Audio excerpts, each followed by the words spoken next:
Hello दोस्तों, मेरा नाम अर्जुन कुमार, आपका अपना यूट्यूब चैनल KGS सेकंड में आपका स्वागत है। तो आइए फिर से हम एक नया सा टॉपिक लेकर स्टार्ट है। आज हम बात करेंगे 1786 अधिनियम। क्या पढ़ेंगे? 1786 अधिनियम, यानी जो हमारा चैप्टर है भारतीय संविधान के इतिहास, यानी क्या है? भारतीय है ना संविधान के इतिहास। चैप्टर का नाम क्या है? भारतीय संविधान के इतिहास। अभी तक हम उसमें से यानी अभी तक क्या क्या पढ़ चुके हैं, थोड़ा रिमेंबर कर लेते हैं। 1773 पढ़ लिए हैं, 1781 पढ़ लिए हैं और 1784, यानी हम शुरू से बताए थे कि हमको बारी बारी से पढ़ना है और आराम से पढ़ना है और बिल्कुल समझते हुए पढ़ना है। अगर आप अभी तक 1773 अधिनियम एक्ट, 1781 और 1784 अभी तक नहीं देखे हैं तो कृपया उस वीडियो को आप जरूर देख लीजिए, क्योंकि आप बारी बारी से देखिएगा तब आपको समझने में बिल्कुल आसान होगा। बिल्कुल मैथ की तरह झाड़ के पढ़ना है। अगर आपको पूरे फिल्मी स्टाइल में समझना है तो आपको शुरू से देखना पड़ेगा। तो पहले हम आपसे रिक्वेस्ट करते हैं कि 1773 अधिनियम रेगुलेटरी एक्ट देख लीजिए, 1781 देख लीजिए और 1784 देख लीजिए, तब आप 1786 देख लीजिए। अगर आप नहीं देखे हैं तो हमारे प्ले लिस्ट में पूरा तीनों वीडियो रखा हुआ है, आप देख लीजिए, काफ़ी अच्छा समझने में होगा, है ना। धीरे धीरे न पढ़िए तब ना समझने में अच्छा होगा, है ना। तो चलिए हम आज देखते हैं 1786 रेगुलेटरी एक्ट के बारे में। चलिए आज हम देखते हैं 1786 अधिनियम क्या है ना। बस धीरे धीरे पढ़िए, काफ़ी समझने में अच्छा होगा। तो चलिए आप लोग भी हेडिंग बना लीजिए 1786 अधिनियम एक्ट। चलिए हमको पढ़ना है 1786 अधिनियम है ना। ये खासकर फिक्स इंडिया एक्ट जो 1784 है ना, उसके बाद ये लाया था, है ना। अगर आप उस वीडियो को नहीं देखे हैं ना तो बहुत जुल्म करते हैं आप, पहले उसको देखिए, काफ़ी अच्छा होगा। उसका थोड़ा सा फैक्ट बता देते हैं। क्या हुआ ना, जब फिक्स इंडिया एक्ट में जो दो सदनी व्यवस्था लागू कर दिया है ना, कंपनी को दो शासन में बांट दिया, राजनीतिक वाला शासन करेगा और व्यापार संबंधित वाणिज्य संबंधित अलग शासन होगा, है ना। और उसका अध्यक्ष किसको बना दिया? गवर्नर जनरल को बना दिया गया, है ना। जो नियंत्रण बोर्ड का स्थापना किया गया था 1784 में, आप उस वीडियो को जरूर देख लीजिए, है ना। ये सब करने के बाद है ना, ब्रिटिश संसद में, है ना, ये समझ में नहीं आ रहा था कि इसके बाद अगला गवर्नर जनरल किसको बनाया जाए, क्योंकि एओ को बनाया था वारेन हेस्टिंग को, वो तो खुद भ्रष्ट हो चुका था। जब वो गया ना, इंग्लैंड गया तो उस पर मुकदमा चालू हो गया, तो सबको टेंशन हो गया कि आप अगला पद किसको दे, ये तो बड़ा टेंशन हो गया था, किसको दे, है ना। तो ब्रिटिश संसद में सबसे ईमानदार उस समय व्यक्ति था, काफ़ी प्रसिद्ध था। वो कौन था? Lord Cornwallis. आप इसका नाम सुने होंगे, लॉर्ड, आप ऐसे कह सकते हैं, लॉर्ड कॉर्नवालिस, है ना।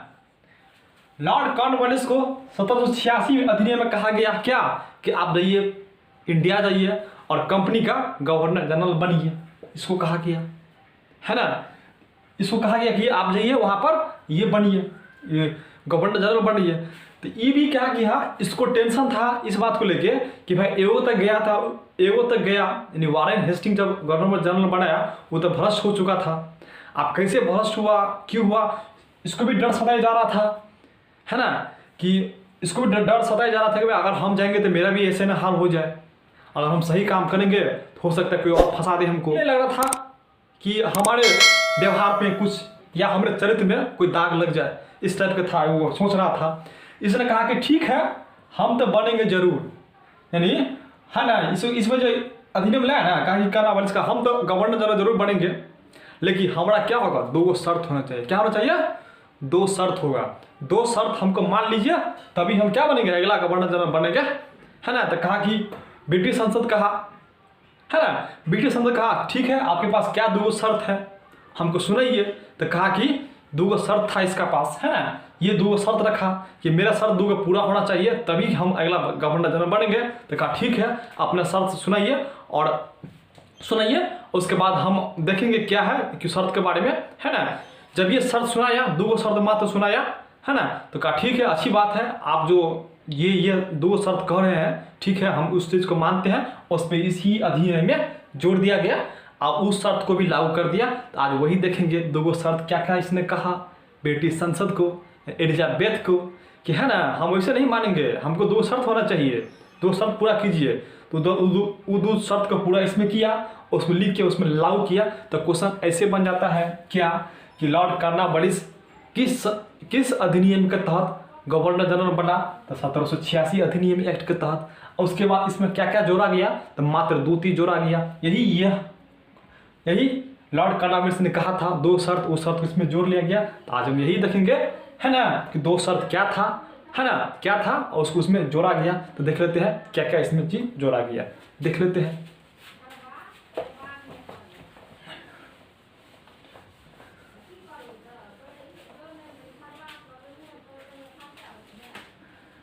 यानी लॉर्ड कॉर्नवालिस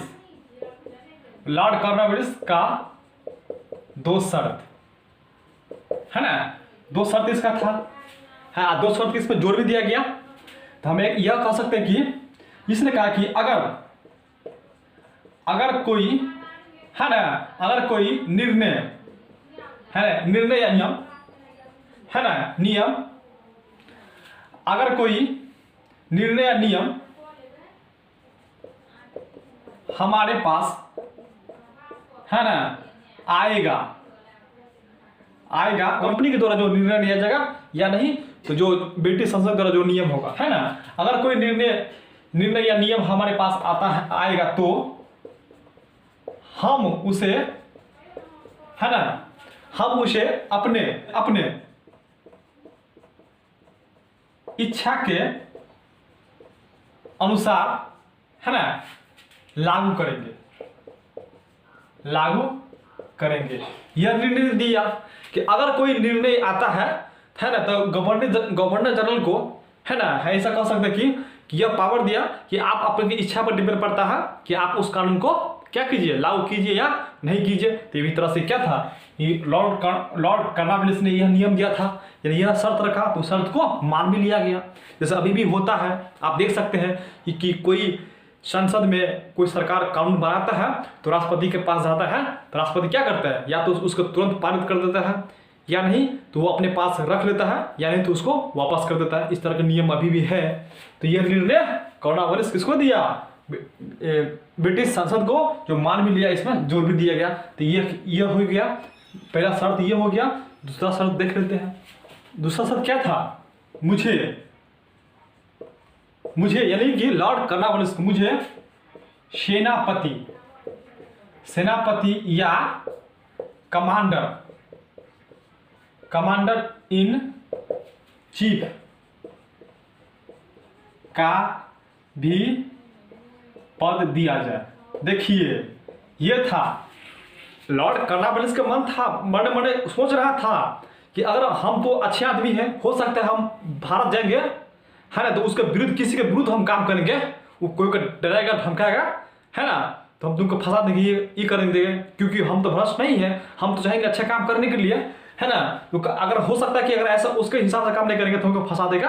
इसलिए क्या कहा, गवर्नर जनरल के अलावा मुझे सेनापति का भी, या सेनापति या कमांडर इन चीफ का पद दिया जाए। यही सेनापति जो राजा के, है ना, सर्वोच्च सेना संस्था होता है। यानी कि हम ऐसा कह सकते हैं कि सेनापति मतलब हो क्या, कि राजा जो जितने सारे काज करते हैं यही सेनापति के माध्यम से करते हैं, है ना। कहा कि अगर हमको डायरेक्ट इसको, अर्थात ये हम कह सकते हैं कि डायरेक्ट हमें एलिजाबेथ से कंसल्ट होना चाहिए, है ना, उसका पद हमको चाहिए। वहाँ जो सेनापति था, है ना, जो एलिजाबेथ जो सेनापति रखते थे, वो पद हमको भी चाहिए। हो सकता है कि अगर कोई हमको फंसाएगा या उसके विरुद्ध काम नहीं करेंगे तो हमको डराएगा, धमकाएगा, तो डायरेक्ट हम क्या करेंगे, सेनापति हमका पद मेरा पास रहेगा ना, तो हम डायरेक्ट हम क्या कर लेंगे, एलिजाबेथ से डायरेक्ट बात कर लेंगे, फोन से बात कर लेंगे। तो ये भी था। आप ऐसे भी याद रख सकते हैं कि मुझे सेनापति या कमांडर चीफ का पद भी दिया जाए।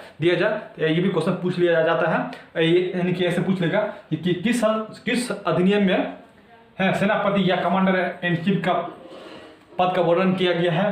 तो आप 1786 अधिनियम एक्ट भी हो सकता है ना, हो जाएगा। तो आप ऐसे भी इसको याद रख सकते हैं। तो दो शर्त इसमें जोड़ा गया था। एक था कि एक था आपको कि अगर कोई निर्णय आता है तो डिपेंड मुझ पे पड़ता है कि उस कानून को लागू करे या न करे, है ना। इसके लिए हमें कोई बाधा नहीं किया जाएगा। एक वो था। और दूसरा ये था कि अगर गवर्नर जनरल के अलावा मुझे सेनापति या कमांडर इन चीफ का पद भी दिया जाए तभी हम जाएंगे। तो ये भी मान लिया गया, है ना, मान लिया, उसमें जोड़ दिया गया। क्योंकि कंपनी का भी, क्योंकि ब्रिटिश संसद का भी टेंशन लगा हुआ था कि आप कंपनी को कैसे आगे बढ़ाया जाए। इसके लिए अच्छा व्यक्ति होना चाहिए, अच्छा ईमानदार व्यक्ति होना चाहिए। हालांकि उस टाइम में लॉर्ड कर्नवालिस ईमानदार व्यक्ति था, है ना, और ईमानदार व्यक्ति था तब नहीं 2 शर्त रखा। तो बड़ी सी शर्त था, ये बड़ी शर्त था तथा इस शर्त को मान भी लिया गया और इसे इसमें लागू भी कर दिया गया। तो 1786 अधिनियम से इतना ही बहुत क्वेश्चन हुआ, है ना। इसके अलावा कहीं क्वेश्चन नहीं जाएगा। एक क्वेश्चन जाएगा कि लॉर्ड कर्नवालिस किस अधिनियम के तहत गवर्नर जनरल बनाया गया, तो 1786 हो गया। उसके बाद हो गया सेनापति, और इसके बाद क्या जाती इसमें चला जाएगा, है ना। और कोई भी अगर नियम आता है तो किस संशोधन अधिनियम के तहत या किस अधिनियम के तहत उसे अस्वीकार करने का, है ना, अस्वीकार करने का शक्ति दिया गया, तो आप 1786 अधिनियम उसको मान सकते हैं। तो वीडियो को यही समाप्त करते हैं। अगर ये वीडियो आपके लिए अच्छा लगे तो कृपया इस वीडियो को लाइक एंड सब्सक्राइब कीजिए, और कोई छात्र अगर नए हैं तो कृपया मेरे चैनल को भी लाइक एंड सब्सक्राइब कर दीजिए, ताकि मैं इस तरह के वीडियो बनाऊं तो तुरंत आपके मोबाइल पर नोटिफिकेशन मिल जाए। तो थैंक यू, धन्यवाद।